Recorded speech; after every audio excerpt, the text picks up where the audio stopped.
మీరు ఎప్పుడేమున్నది మాకు తెలియదు కదా, ఎవరో తీసుకోవాలి మాకు తెలుసు కదా. మీకు టాపిక్ కావాలా ఏం కావాలి?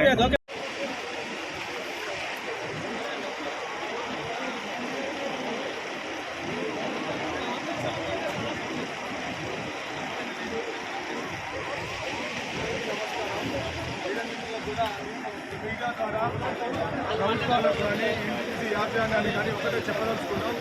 ఇక్కడ లోకల్లో జరుగుతున్న అన్యాయాలు ఇంతవరకు గత 9 సంవత్సరాల నుంచి కూడా మమ్మల్ని పట్టించుకున్న నాదు లేడు. ఈ పూడిక మీద ఆరోగ్యాలు బాగలేక అందరూ అనారోగ్యాలతో రోగాల పాలైన హాస్పిటల్లో పాలైన పరిస్థితులు కూడా మాకు న్యాయం జరగలేదు. ఇవాళ దీని మీద ఒక 5,000 కుటుంబాలు పరోక్షంగా బతుకుతూ ఉన్నాయి. లారీ యజమానులు, డ్రైవర్లు, క్లీనర్లు, మెకానికులు, అట్లనే ఈ గ్రామ ప్రజలు కూడా దీని మీద నిరుద్యోగులు చాలా మంది ఉన్నారు.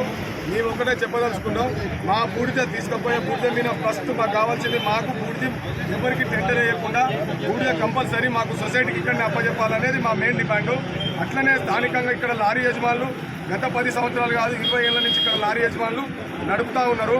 వాళ్ళ పక్క కొట్టి ఏదైతే ఇటుక బట్టి యాజమాన్యం ఉందో వాళ్ళ పలుకుబడితోని డబ్బు ఉన్నదనే ఒక అహంకారంతో ఇన్ని రోజుల నుంచి కూడా వాళ్ళు ఇవాళ టిప్పర్ యాజమాన్యం ఏదైతే స్ట్రైక్ పోసి నిరసన తెలియజేస్తూ ఉంటే కూడా ఇంతవరకు మాట్లాడిన అంశాలు లేవు. వాళ్ళ మధ్యవర్తిత్వంలో కూడా మాట్లాడిన దాఖలు లేవు. నేను దయచేసి మీడియా మిత్రులకు ఒకటే చెప్తా ఉన్నాం, ఎట్టి పరిస్థితుల్లో వాళ్ళకు న్యాయం జరిగేంత వరకు మేము ఆ పోరాటం ఆగదు. మేము ఇట్లనే నిరసనలు చేస్తూ ఉంటాం. రేపు కలెక్టర్ కూడా వినతి పత్రాలు ఇచ్చుకుంటా మా ఎమ్మెల్యే గారు ఇక్కడ రాష్ట్ర మన కాంగ్రెస్ పార్టీ ఎమ్మెల్యే గారు మర్దన్ సింగ్ రాష్ట్ర ఉన్నారు, ఆయన దృష్టికి కూడా తీసుకుపోతాం.